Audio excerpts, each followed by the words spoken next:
So, Sam, let me ask you.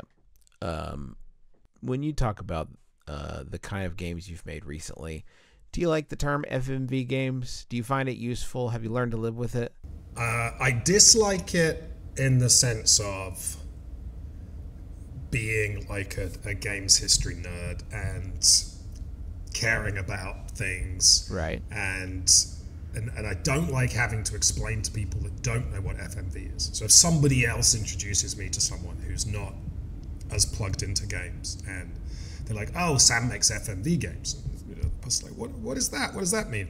And you have to explain, yet there was a time when if you played video, you weren't going to get all the frames. Right? There was a point where we were like, cool, digital video, and it was 8 frames, right? So I'm like, yeah, there was this moment where the ability to actually play video at full speed was in itself, a magical new technology. And, so I'm like that. I'm like, obviously that's such a specific, weird point of technology. And, obviously then to some people, like, what is an FMV game? And, the extent to which that was, I think prior to me making Her Story, I was like, an FMV game is explicitly a game that was made during this phase, and a lot of them fall into a similar bracket, right? And there are some ones that I actually think are cooler than the general concept. Like, I think Night Trap is actually like, hey, they actually Night Trap about is this, a cool. right? Night Trap can generate tension. Playing it even now, it still hits. Like when you go into a room and you see somebody getting killed because you didn't catch the auger in time. I mean, it works. Because I think like a lot of what we think about being bad about FMV games is the kind of more choose your own adventure ones where it's like, hey, this is a movie and you get to choose A or B, right? Or I think the biggest sin of classic FMV games is when they're like, hey, this is a video game. We should have some kind of life or death real-time gameplay. And that's when it gets bad, right? Because you don't have the simulation or the analog data. And I think actually like Night Trap and another game that I think is actually probably objectively not great, something like Voyeur. Yeah. At least those games are going, hey, video is about watching. Is there a type of game mechanic or an idea we can come up with, which acknowledges the watching, that says, hey, like, I think like when Night Trap was around, most games you embody an avatar, you move around space, you're very locked to that. And then Night Trap's like, oh, no, you're looking through cameras. You can ping, ping, ping, ping. That's like a cool idea. Obviously, something like Five Nights at Freddy's kind of ran with that a bit later. So yeah, I think there's that period that is the FMV game period, and I know that you can kind of loop things like Myst into it, but in my head, although it ostensibly, Myst and particularly Riven is an FMV game, right? It's a game that is composed of multiple video clips that are strung together. I kind of don't in my head hold that in the same place. So I remember I can tell you the first time the phrase FMV game was thrown at me it was the only time I ever showed Her Story publicly, because when I was making Her Story, I had no money and my ambitions were very small, and I knew I was like, I'm making this weird little thing. I'm just going to make it, and I think it's cool, and we'll see what the world thinks. And I didn't have the money to travel to game shows, but there was one show, it was Rezzed in London, and they had a weird, like a little indie basement thread to that. I'm blanking on the name now, where if they picked your game, you didn't have to pay, right? Normally you have to pay a ton of money to have a booth or whatever. So I took Her Story to that when it was essentially finished. So I wasn't going to get any useful player feedback. If people didn't like it, I was screwed. And I was also like, I don't think this is a game that works on a show floor, right? The games that people love on the show floor are like the fun spectator ones, or the multiplayer, or just the fun action ones. Yeah, it's like imagine trying to shout over someone else. You have to adjust the boolean. It's the boolean. You have to adjust the taxonomy. I mean, yeah. So I took her story, and actually it was very reassuring because immediately I remember a guy sat down and we had to kick him off because he was sat playing with headphones. And like 40 minutes later, we were like, hey, dude, there's some other people play. So that was like cool. But I had a journalist come up to me from PC Gamer, I think, who'd been watching the game, and they were like, oh, this is actually really interesting. And they said to me, what made you decide to resurrect the FMV genre? And that was genuinely the first time where I was like, oh, shit, yeah. That's what I'm doing. And immediately following that, I went home and I was like, I need to actually know about FMV games. So people are going to ask me about this. And because I had, like when they were coming out, I didn't have a CD-ROM drive at that kind of the height of the FMV game boom. And I always thought they looked amazing, right? I would go through the pages of my PC game magazines and you'd see these screenshots and be like, whoa. Like, you know, I remember like Seventh Guest, that kind of era when Seventh Guest was hitting, and, you know, Bill Gates said it was the future of video gaming. Yeah, absolutely. It was like, whoa, this is incredible. I remember, in fact, I played the Jurassic Park game on my PC, which I don't know if this was just a UK thing. It was a very weird game because there was a Super Nintendo Jurassic Park game, which was kind of like this top-down action-adventure shooter thing. It was pretty cute. And for the PC version, I think it was Ocean, it alternated between these cartoony top-down sections and these really cool Doom-style 3D levels, which I think was the first time I'd played. Maybe I'd played Ultima Underworld, but it was like true 3D. It wasn't just the kind of fake Doom 3D, and it was really cool. But the bit I remember most was whenever the characters needed to send you missions or whatever, you got a little digitized picture of like Laura Dern. Yeah. And I remember being like, whoa, like this quality of the digitized Laura Dern picture. So at that time, like that stuff blew my mind. So I remember thinking this stuff is really cool. If I had a super computer and a CD-ROM, I'd play more of these. And I think by the time I'd kind of caught up to the tech, I think it had gone. I remember I played the game, was it called Ripper? It was the one with Christopher Walken. Sure, yeah. That's I played that. I remember quite enjoying that. And I remember there was one point in it that I always cite. And actually, when I was working with Echo and was trying to explain to people what might be cool about interactive video, it's like there was one puzzle, and I might have completely hallucinated this, but I remember there was a puzzle where there was a monkey, like a live action monkey, I think, that was in a laboratory setting, and the gameplay was you had two knobs that you had to turn, and then you pushed a button and it would shock the monkey or something, and you had to figure out how to do this without killing the monkey, or there was, I can't remember exactly what the puzzle was. But I was like, this objectively, like you could have this same gameplay with a cartoon and it wouldn't feel the same. There's something about how awesome this feels. And because of the limitation of the gameplay, right, I'm turning dials and pushing a button. It's completely, the reactivity and the interactivity is completely 100% there. Like it doesn't feel like I'm attempting to, you know, it's not like an action sequence where I'm QTEing my way through a bunch of branches. It's like, oh no, there's a monkey. He sat there. I turn the knob. I push the button. He yelps. Like, this is cool. So I remember that. But yeah, once someone mentioned it to me, I was like, okay, I need to be more of an expert on why, when, how FMV games happened. And I remember being, like, I came away sort of impressed with the fact that if you looked at the FMV games, clearly there was a lot of crap, and clearly generally you're in sort of B-movie world. But the fact that the genres they were hitting up, it was like legal dramas, erotic thrillers, detective stories, psychological horror. It was all these genres that had not played so well in the kind of sprite games and in kind of early 3D games, because it required so much like human expression. There was all contemporary settings. You didn't have the affordances of like science fiction and all these kind of fantasy things.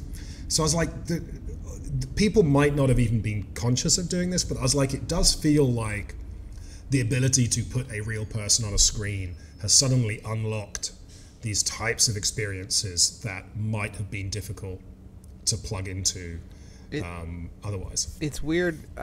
You've mentioned Myst and FMV, sort of what makes an FMV game, and you hit on some of a couple of different games. This like awareness of the player, or awareness that the player is watching what's happening on screen. And it's weird. I wonder why it seems that FMV games like traffic in that so much more. But like when I think about like the classic, older Sewer Shark, Night Trap, even like stuff like Wirehead and stuff like that, it is very much about the characters on screen talking to the player. And I feel like that's a big shift. It's something that sort of sets FMV games apart, is that tendency to be aware of the player's presence. I think there's a reason for this as well. Like when I was like working with Echo, I remember I was in so many meetings where I was having to explain to people like, what is a video game, why is this cool, but I also had to be the kind of the negative voice in the room, because the guy who ran that company, extremely passionate, excited guy, loves video games, played a lot of FMV games in the olden days, and he would often come to things from the perspective of interactive storytelling is so magical, right? If I go and play a Telltale game, play The Walking Dead, people are getting so involved. If I'm playing Call of Duty, I feel so much more in the action than I might in a movie, right? So he was coming from a normal video game is so involving and feels so magical that imagine how magical it will feel if it looks like reality, right? And my corrective was to go, here's the problem. When I play Telltale's The Walking Dead and I see these kind of slightly janky 3D characters moving around doing stuff, and I'm clicking through UI and everything, I know inherently that this is a mechanical toy. And when the mechanical toy does something cool, I'm like, oh wow, the mechanical toy did a really cool thing. It's more complicated than I thought. It's more surprising than I thought. Or wow, they made me feel emotions about this toy. This is cool. When you would show people interactive video, and they had some like cool internal experiments that were like quite slick, because people are used to sitting down and watching live action all the time, right? Movies, TV, whatever. The part of their brain that is enjoying it is not realizing that it's a clever toy. And if you do it correctly, right, if you make it so it cuts smoothly and doesn't look like bad television, I'm not even, I'm not realizing that the things I'm doing are having an effect, that there is any reactivity there.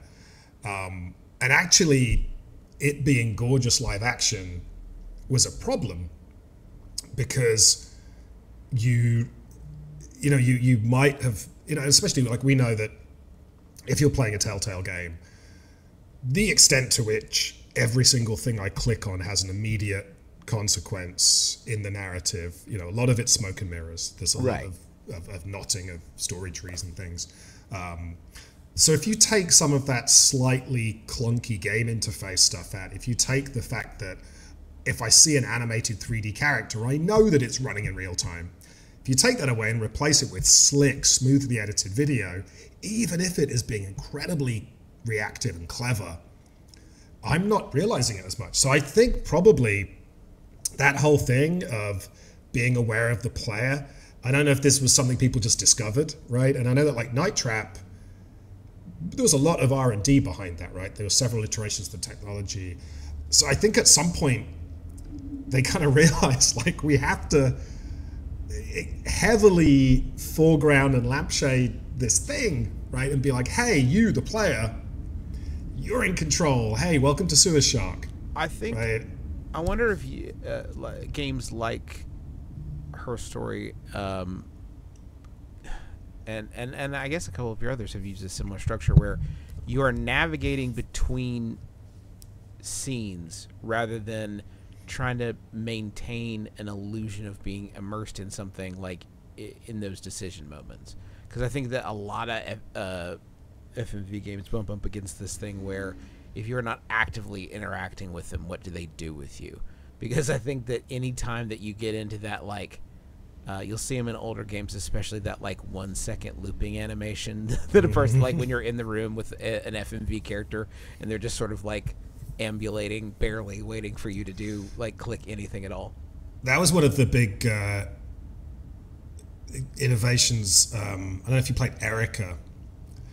One of their big technical innovations was that because it was 2010s tech, they could have multiple layers of video. So if you had a character looping, you could have the character loop on a 5 second loop or a 10-second loop, but then you could have the background ambience looping on a 20-second loop, and then the cigarette smoke in the ashtray looping on a different loop. So you would have more ability to cheat that thing, because we're so good at spotting, right? The second you see the looping hologram, you're like, wait a minute, I'm in the Matrix or whatever, right? It's draws attention to itself. But yeah, I mean, I think the thing that I consciously and unconsciously was plugging into was that the thing that's cool about film, say, is the ability to jump around, is the fact that you're able to embody a character, you're able to very quickly drop into a scene emotionally, but we can jump around, right? And if you're watching, like a Nick Rogue movie, you're jumping through time and space, shot to shot, and that's really cool. And that is how my brain works when I'm reading a book as well, right? You're reading a book and you're thinking multiple things. You're inside a character's head, you're outside of a character's head, the character's recalling memories, like you're jumping around. And I think a frustration I had coming out of making 3D games was this obsession with continuous time and space, and the obsession with embodying a character in a world, I felt was often a problem. And it made storytelling harder in some ways. It stopped you from using certain tricks, right? And there are examples like 30 Flights of Loving and stuff where people have gone, oh no, we can, yeah, look, it works. You can just click and you can jump somewhere else and people will figure it out. So, and it's like growing up, sort of as I was maturing into an adult, I was a PC gamer, and my big thing was immersive sims, right? Like my favorite, if you caught me at the right age, my favorite games would have been like Thief and System Shock, Deus Ex, Ultima Underworld. And probably if you'd asked me to have an opinion, I'd have been like, yeah, the future of games, man, is going to be like the holodeck. Right? More and more simulation, more and more immersion. I am just the character in a world, stacking boxes, doing stuff, right?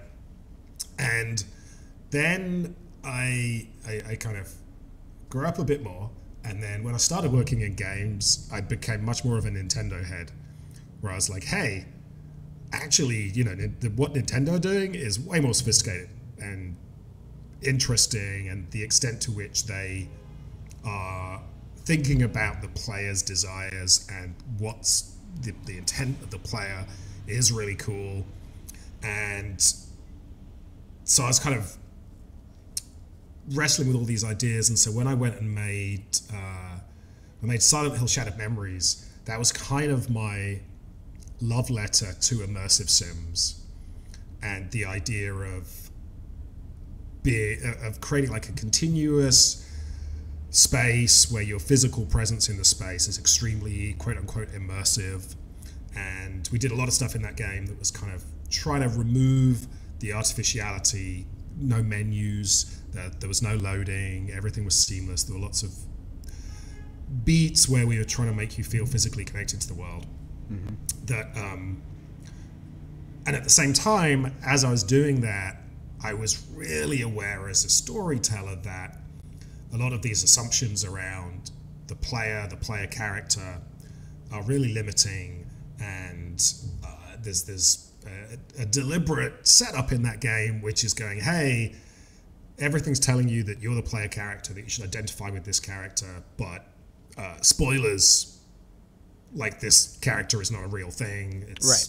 And so kind of coming off of that, I was like, I've kind of cured myself, and now I want to try doing even more interesting things.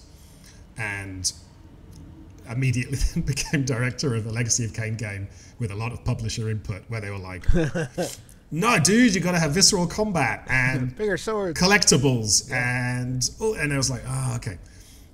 So then I think when I made Her Story, I very consciously was going, if I'm going to go off and make an indie game, I'm going to take some of these ideas I've been having of like, hey, why are we so obsessed and just so, why is it the default that we are a 3D character in a 3D world, continuous time and space? I'm the avatar, the assumption.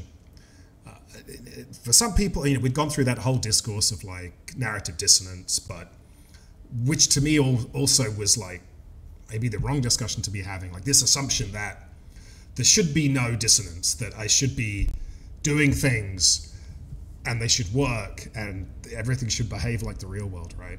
And so Her Story was me going consciously. I remember I wrote a little manifesto to be fully pretentious that was, I'm going to make a game that has no state model.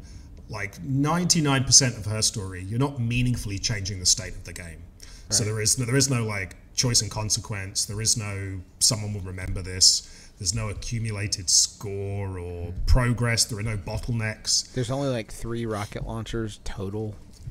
Yeah, two key puzzles. And I think one of the other things was no 3D movement, no player inhabitation of like a character. Right. And then the other one was subtext. Because I'd had lots of arguments with a producer on the game I was working on, where I would submit script drafts and they would read it and they'd be like, hey, why isn't the character saying what they're thinking? Like in this scene, and they'll be like, because otherwise the player won't know what's happening, right? If the player is they'd be like, hey, if the player's the character, they should know I'm angry at you because of this thing that happened. And I was like, dude, that's bad writing, right? Like, no one writes like this. Like, it should all the cool stuff, should be in subtext. And the argument from them at the time was, hey, theoretically, yeah, sure, but we don't have the tech to communicate the nuance that guarantees this will come across in the way that a movie can. And my response to that was like, well, couldn't we at least try? But there was this interesting sort of argument to usability of if the story equals your quest, right? If the story and your mission objective are one and the same, and if the player wants to have a good time, they should understand everything. And so everything should be extremely overstated and clear. And so with Her Story, I was like, I explicitly want to make a game where subtext is important. Do you feel like that, thinking about this state that you were in earlier in your career where you're sort of increasing and decreasing levels of control, do you feel like working in FMV games where you're directing the footage that's being shot and then designing how the game will implement that footage, do you feel like you have more control over the end product? Do you think that's something that's important to you? Probably on balance, no. I think, and I think one of the things that's interesting about, like specifically when I was doing Her Story, and I had the moment where I was designing it, where I was like, there should be no traditional flow and scripting and bottlenecking that you would, play something like Phoenix Wright, right? It's very carefully handheld through the mystery, and the big moment for me on Her Story was going, hey, what if I just let you just search and find anything, right? That's gonna feel exciting and freeing, and it can enable you to feel more like you're having these leaps of logic. And I was like, but it's kind of scary because everything else I've ever done as a game designer you fake the freedom, right? And right. There is a level of control. But I had this little prototype where I was playing, in inverted commas, some transcripts I'd got of a real life police interrogation. And I was like, it's so cool. I was like, this game mechanic of word searching kind of really does things. It's interesting. So I was like, okay, I want to try and recreate that feeling for my players. So I think with the FMV games, the ones I've done, I've increasingly tried to compensate for the weirdness versus a traditional game, for the apparent lack of reactivity with an increasing player freedom and also at the same time a generosity and a lack of punishment, right? I think you can ask a lot of the player, and that is part of Her Story and other games has been going, respect the player's intelligence, don't over explain, let them figure stuff out, allow them to be confused initially. That's interesting.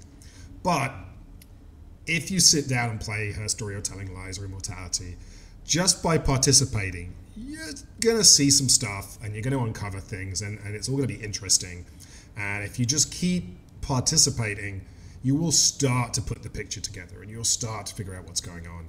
And at no point are you told, you've game over, right? Which does happen in Night Trap. Like that was like the cardinal sin of those old FMV games was, hey, if you get a game over, you're seeing the same footage again. Suddenly the magic's gone, right? Or even like Phoenix Wright, you have the risk reward mechanic of to make it feel like there's a challenge to it. But the point in a Phoenix Wright game where you fail and you have to restart, all of that, and you're like, oh my god. And there was like, very interesting to me was the first day on set. It was actually when I was doing, I did this little interactive pilot for Echo of war games. And when I did Her Story, it was very indie, lo-fi, right? I was costume, makeup, photography, everything. But then when I went and did the War Games things, it was my first time working with a full film crew. And I remember the wardrobe person coming up to me before we were about to shoot, and they were asking me to choose a hat, and I was like, why is it so important to them that I pick a hat? Yeah. Because my game director brain was like, you can keep changing hats until you ship, right? You shoot the mocap and then you can put different hats on, and you can move the camera and you can do all this stuff. And it's a very obvious thing. But suddenly I realized in that moment, like, oh shit, yeah, if you're shooting live action and we choose the hat, that's the hat. Outside of Marvel scale reboots. Right. Listen, the hat isn't working, guys. We got feedback in. But there's this really interesting sort of like, I love on a film set being able to be looking in camera and then moving props around. I mean, technically I shouldn't because that's a union thing, but like going in and tweaking the mise-en-scene and improvising things with the actors and sort of having that ability to there and then be very free. Whereas in games, if I was like, I want to change the shirt this character's wearing, if I want them to turn around and pick up this thing, people are going to be like, Sam, you know how expensive it is to remodel a shirt or animate picking up a random prop? Like, dude. So there was this really nice sort of freedom to be hands-on with the footage, but then you realize, like, what we commit to becomes frozen in time. Wow, yeah. Which, I mean, still kind of happens in games. I remember being amazed hearing that on Tacoma, and I can understand why they did this, I believe. With Tacoma, one of the very first things they did was record the script, because so much of it would then map out spatially across their spaceship. Because, that whole game was like characters walking around talking, and you can sort of scrub a timeline. So I think they kind of decided that something was going to have to get set in stone to make it all work, and it was the script. But I remember that sounding terrifying to me, that like you're making a narrative game and the first thing you lock is the script. You're right. So yeah, I think there's lots of different interesting things that are or aren't fixed. I mean, it's funny when people sort of question if an FMV game can even be a game because of the sort of lack of player control. And I'm like, do you realize what's happening when you're playing Uncharted? You do realize that 50% of those real-time cutscenes are actually pre-rendered to hide streaming, right? And to facilitate things. And right, but I think at the core, though, what you're talking about with... okay, so I think that early on, a lot of FMV was undone by people who made video games wanting to make movies instead. Like, I think there was a legitimacy they were going for there. I think what you did with Her Story, that was... It sounds like you got to, by thinking about mechanics first, and then video was the right fit for that, rather than we have this ability to put video in something. How can we sort of like layer video game mechanics on top of it? So, which is very much what you see with like Sewer Shark. But it sounds like part of the secret sauce with a lot of your games is this lack of changing what you are interacting with, like the freedom to just let it be something that you are exploring with very limited, quote unquote progression. Yeah, I think it at some point it is terrifying because you're like, wait a minute, isn't this the stupidest idea that we're taking this medium that ostensibly is about simulation on a level, right? Is what can we program and simulate in a computer, and then you're building that out of something that is entirely fixed. But again, it gets really interesting as a game designer, because then you go, well, okay, but how much are we using like the systemic element, right? So obviously, yeah, like take an Uncharted. An Uncharted has so much clever systemic stuff that goes into kind of moment to moment making that character animate beautifully and make it feel like you're in control of them. But then structurally, all you can do with that character is jump on that one pipe. Right. And when you jump on that one pipe, it will break and fall for everybody, dropping you into the marketplace in a surprising Indiana Jones-esque sequence, right? So you're like, well, okay, you've harnessed this technology, which is extremely fluid, but you're using it to drive me into a single point. So actually the kind of the thing that gets me is it's what are you doing with me as a human being, right? Because I think there is a whole school of video games that's about making me feel involved, which is cool, right? Which is what Uncharted is doing, right? It's doing, and it's what like all the examples people cite of like Half-Life. Well, we put this light here and we put this yellow trim here, so that although you think you're in charge of what you're doing, all players will walk towards this door from this angle, whatever, right? So there's that thing of like the interactivity is a mood enhancer and an atmosphere booster that is being used to juice up these very linear experiences.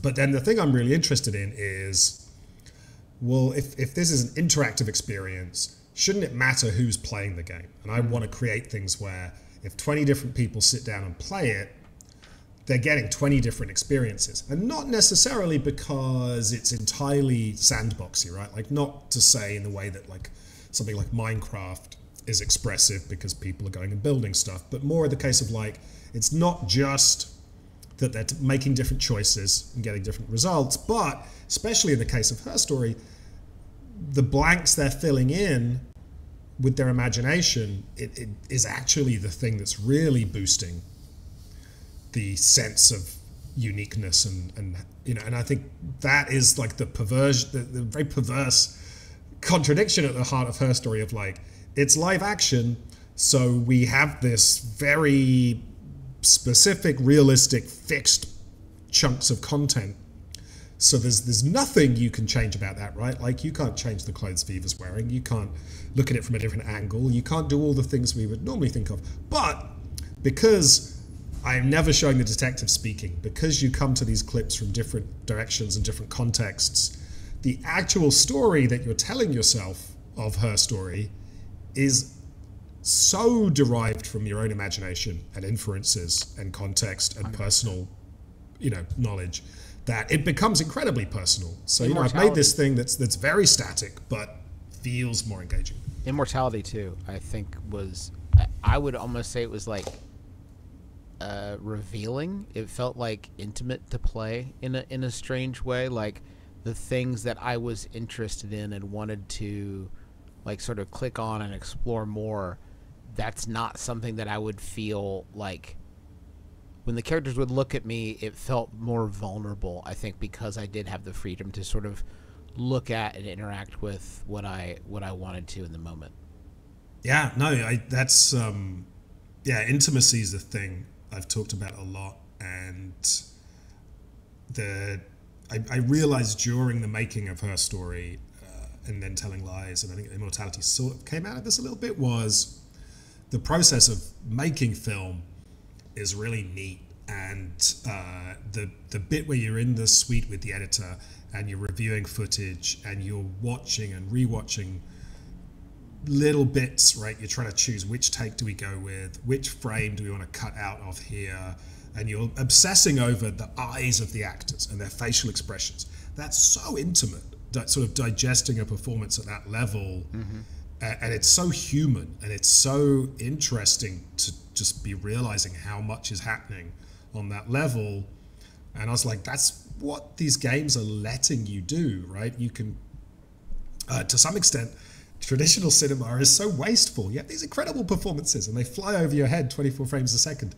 And obviously now you can pause if you want. But traditionally you'd sit in a cinema and this thing would move you deeply and fly past your head. But only the sort of real cinema nerds and people studying film would get to sit and really dig into things with that level of intimacy. And I think it's really cool. And if you have a frame where that isn't breaking the suspension of disbelief, right? So it's very easy in her story, because you're going, hey, it's a police database computer. There's a reason you're pulling clips up and watching them again and again. In Immortality, it's slightly vaguer, but there is ostensibly the sort of framing of film footage and the editor's POV and reviewing things, which justifies why you're able to stop time and rewind things. But so once you've got that out of the way, then you can just really kind of revel in that sort of intimacy. And and that is, like I say, it's very personal. It's why I kind of think of these games as being more novelistic than cinematic. Because that novels exist mostly in your head. It's an individual thing. I sit with a book and I read it on my own. I'm turning the pages at my own pace. It's coming alive in my head. So much is subjective and relies on me sort of filtering through my brain. And I think that's what these games do, is give you this sense of, there isn't the constant motion of time, that, the arrow of time is not constant. You can stop and think. You can sit back and just mull on things, and then you can drop in, and you have that ability to turn back pages and sort of reread passages and things. So I think they, for me, the really cool thing is actually going, these feel more novelistic than necessarily cinematic, which is sort of the phrase that we're always going for with even normal video games, right? Oh wow, felt like I was playing a movie.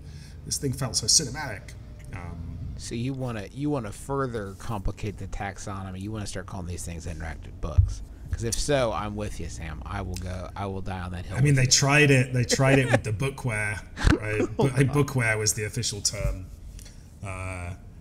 Man, that's my favorite deep dive for people that aren't as nerdy about games history as me, is going, hey, did you know there was a period of time where EA and Activision and everybody were like, do you know what's the sexiest thing? Authors, right? And we're going to do interactive novels. and it's going to be huge. Well, and it almost was. There's definitely like a lot of the problem with when you think about FMV games and like that first wave where the technology allowed it to become possible. A lot of the people making that first wave of stuff were games people, and the ability to make movies that were worth watching is just sort of assumed. You know what I mean? So like that first wave, there is not a ton of know-how, I think, behind the camera. Certainly very little in the terms of budget. But I do think there was like a lack of understanding that for these things to work, they would also need to work as movies, the things that you watch and don't interact with for some period of time. Yeah, there was a wonderful melting pot of people who didn't know some things, right? So there were definitely a lot of people being brought in who did know how to make video, but they were making, cheap. Well, by definition, right? You only could have people who knew how to make one, right? I mean, you when these that's the thing. Yeah, right? So they were not necessarily talking the same language, and I still have conversations today with people who are still trying to do the interactive movie thing, and I'm like, you do realize there are people who have been thinking about interactive storytelling for a long time, and there has been progress in this field in the last 50 years, but people still sit me down and go, got this really cool idea for a story, an interactive story. It's kind of like sliding doors, and every script I've been given, my litmus test is if the first scene is 3 pages long and is the character giving a monologue about how life is a series of choices, I'm like, this is gonna be bad, right? You're not letting me do anything for 3 minutes, and because that's every time you talk to a filmmaker that isn't already interested in making these things, and you say, hey, interactivity, choices, they're like, sliding doors, and then they have the character explain it to you for 3 minutes. So there's definitely, there's so many interesting, like I say, when I kind of dug into it, I was like, there is like a lot of interesting stuff here, right? You have like the Tex Murphy stuff, which was kind of an am-dram thing, right? It was more like people that loved doing amateur theater coming together and then slowly getting more and more money as these things became more and more successful, and kind of getting to sort of up their game whilst kind of leaning into the charm of things. The sort of bigger Hollywood ones, I can't remember the name of the system, but there were a couple of movies in theaters right in the 90s where you got the big plastic buttons. Oh yeah. And they were just terrible. I'm Your Man is one that I know was on, you could get on DVD, like it's an interactive DVD, one of those types of things where you could make the choices with your home remote. Yeah. And there's such there's a good talk, I think it's online, that I want to say Brian Moriarty did at NYU about interactive movies, where he's like, hey, people have been trying to do this thing for ages, and going back to like sort of the early fake interactive movies, you had like William Castle, the great producer, did a movie called Dr. Sardonicus. And the gimmick of that movie, because he loved his gimmicks, was when you went into the theater, you were given a big, maybe it's like a big hand or some sort of big prop. At the end of the movie, the character turns to the audience, so we're establishing that already, and says, hey, what do you think? Should the big evil villain, Dr. Sardonicus, should he be punished, or should we forgive him? You, the audience, will now decide. And everyone would have to raise or lower their thing to signal if they wanted to kill the guy. And they would have, one of the ushers would make a show of tallying the votes and then disappear. And then the movie would play out, and the ending you got would depend on the vote. Here's the thing. William Castle understood his audience. He knew the vote was always going to be to punish. So it was a linear movie, right? It was just a movie that waited 3 minutes, and then when the audience has decided to punish Dr. Sardonicus. That's great. So that, and there was, there were several somewhat similar sort of. Well, we've got just these past couple of weeks, Megalopolis was released with an interactive scene, right, where the audience member is supposed to come up and do a line in the film. That's I still need to watch that movie, but I will say the stuff I've seen looks like a 90s interactive movie. Yeah, like really. Some of I know. The back projection and CGI, and certainly the performances are it's up to about 8 CDs. Reaching, right? I mean, I think Jon Voight now is the exact guy you would have cast in a 90s FMV at the time. I think his disc had some scratches on it. You'd be like, who can we get? Can we get some Hollywood talent to be in our FMV game? And they'd be like, well, Tom Cruise isn't returning our calls, but Jon Voight is down as long as we donate some money towards his, to the Trump campaign or something. Do you wish more people were sort of exploring this space, this like interactive cinema area? Do you feel like there is a lot of room for like iteration and growth, or do you think that it is going to remain as sort of sub genres, or even sort of like a branching media between two different types of media? If I don't be cynical for a second, I get very excited about the possibilities. And I think like when Her Story blew up, I got a lot of meetings with people in Hollywood and stuff at a time when, like Netflix were sort of disrupting things, and lots of people were like, fuck, we need to figure out how we're going to do the digital thing. We need to figure out how we're going to get gamers watching television again, because they're too busy on their phones, right? And I was like, this is really cool, because I think there is so much interesting stuff that could be done on the, let's say, TV side versus the game side.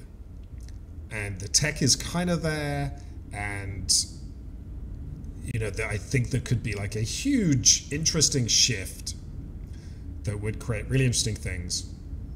And then in the, how many years has it been now? Nearly 10 years since. Right. I've just seen like, oh no, like the world of Hollywood is so risk averse that I kept being told time and time again, we don't want to be number one, we want to be number two, right? Let somebody else break the ground, and then we can step in. So that I would hear things like, well, do you know what? When Steven Soderbergh brings out Mosaic, then the floodgates will open. Mosaic came out. Yeah, okay, didn't change things. Bandersnatch is the one, right, that had the biggest mainstream. Black Mirror. Yeah, Netflix's Black Mirror, that hilariously, Black Mirror won, and I want to say Emmy or Golden Globe. It was one of those awards. Won an award for Best TV Movie. And for one of their original linear episodes. And all the movie people were like, yeah, that's like an episode of a television show. It's not a real movie, right? It's an anthology show. It's not a movie. They shouldn't have won. And so the voting people were like, okay, we're sorry we upset you. We're going to change the rules. You can only win the TV Movie Award if your runtime is over 90 minutes, right? So that would, any kind of 45-minute to 50-minute premium anthology show would not count.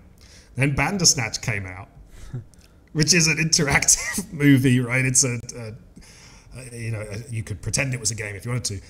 And that then won the award for Best TV Movie of that year, because its runtime was now, arguably on paper. But I think you look at Bandersnatch, and that came out, and I think that kind of killed a lot of these discussions, because it was almost, if you were trying to kill that movement dead, Bandersnatch was a great way of doing it, because it was very successful, but in a way where you went, okay, well, the Hollywood mindset goes, okay, let's replicate that. And then you go, well, hang on a minute.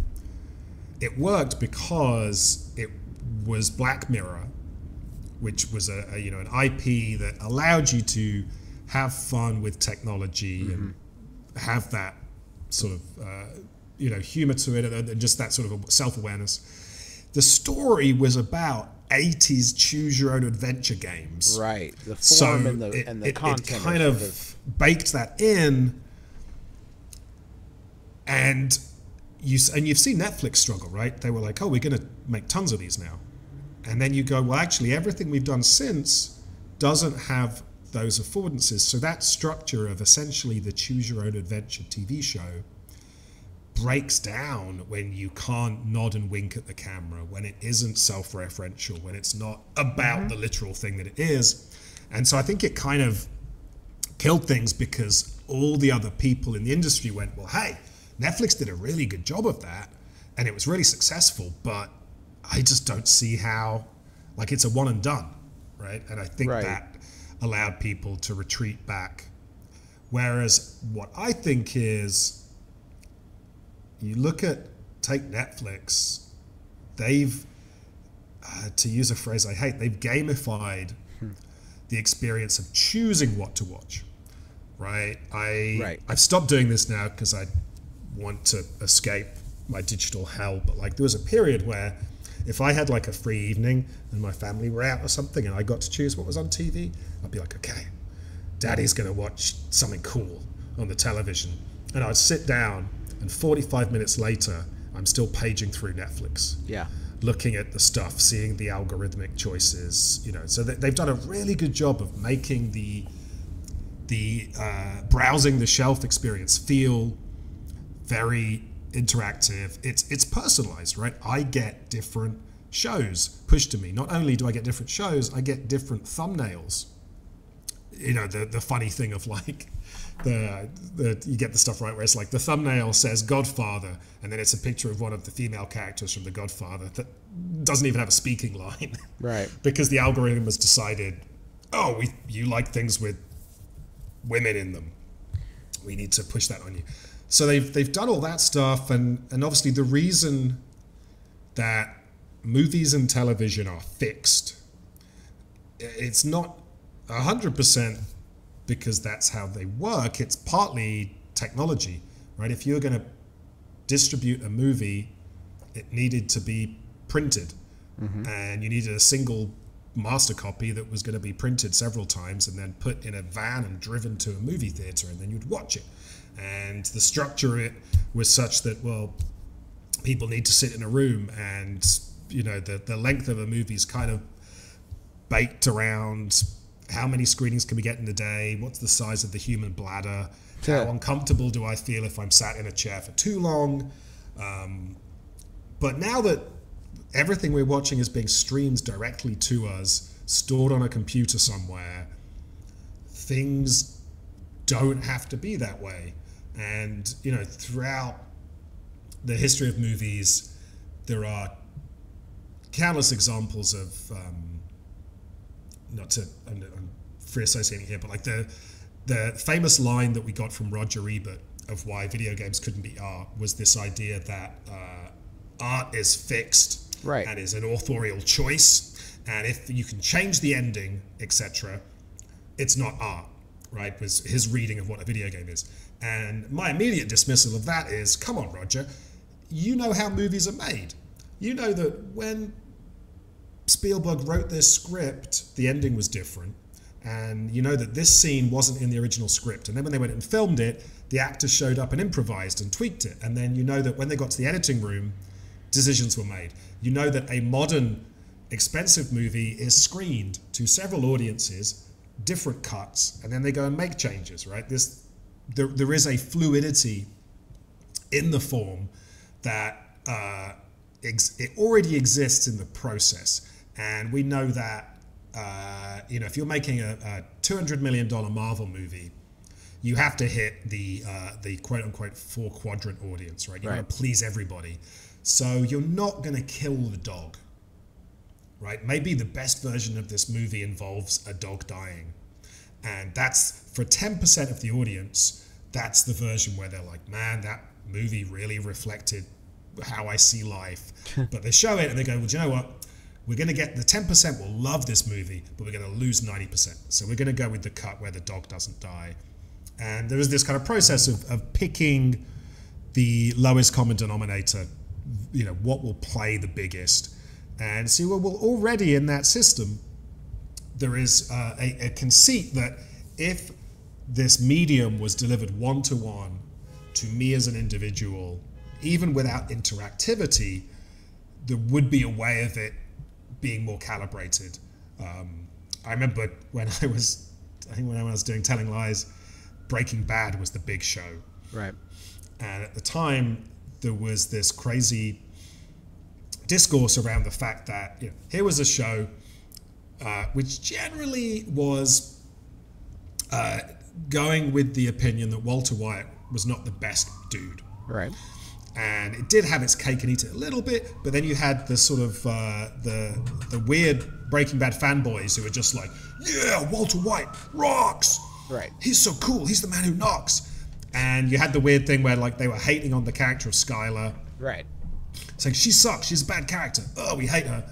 And it was like, well, that is kind of a product of how TV shows work. You need an A character and you need a B character. And the B character is there to provide the friction. The A character is the one whose story we're connected to. Sure.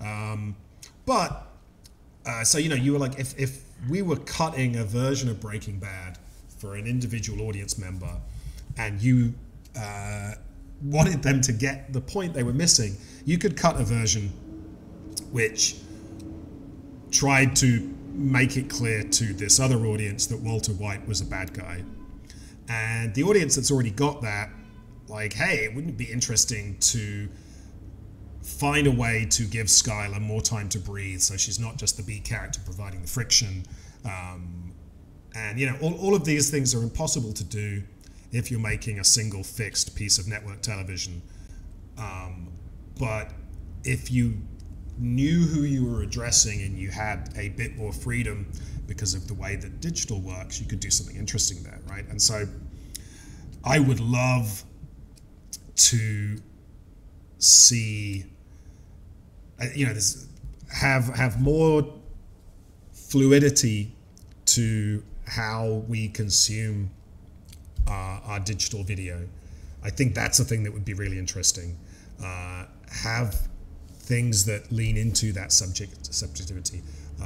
This is an example I always use that was really interesting to see where, actually there were two. One was when they showed the movie The Notebook in Europe. They put it on Netflix in Europe. And somehow, when it was put on Netflix in Europe, they put a cut of the movie that no one realized even existed live on the service. And you had all these people sort of live tweeting, watching it, who were all fans of The Notebook.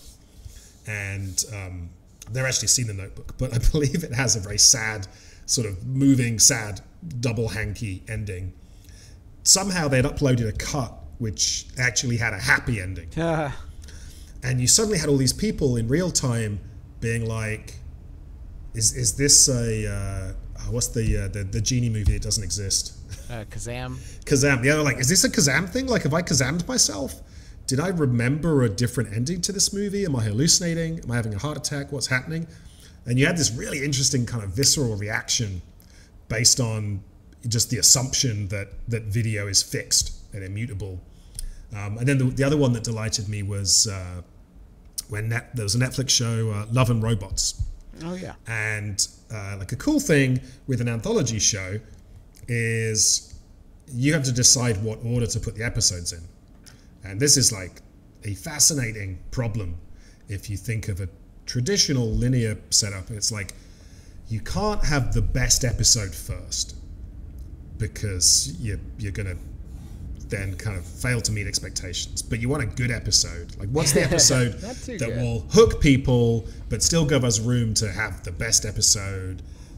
And Netflix, being algorithmic and all this, were like, hey, we know how to solve for this problem. We can run A/B tests and we can try different algorithmic episode orders and see which works best. So they did this for Love and Robots. There was a journalist for one of the kind of tech sites, I think, who was gay. He watches Love and Robots. First episode he gets is the quote-unquote gay episode. Huh. And his flatmate is also watching Love and Robots. And the episode he gets is the quote-unquote extremely heterosexual episode. And the two of them are like, wait, fuck, does Netflix know that I'm gay? And then you're like, yeah, it probably does, right? Yeah. If Netflix is watching what I'm watching, you could make assumptions. And then they were extremely creeped out. So this guy wrote this article of like, holy hell, Big Brother is watching, like Netflix knows that I'm gay and is now targeting content based on my sexuality. This is kind of scary. To which Netflix had to immediately step in and be like, it was random, right? We were just randomly choosing episodes. But I was like, there's something. But also, this is a really good idea. And we are going to write this down if that's okay with everybody.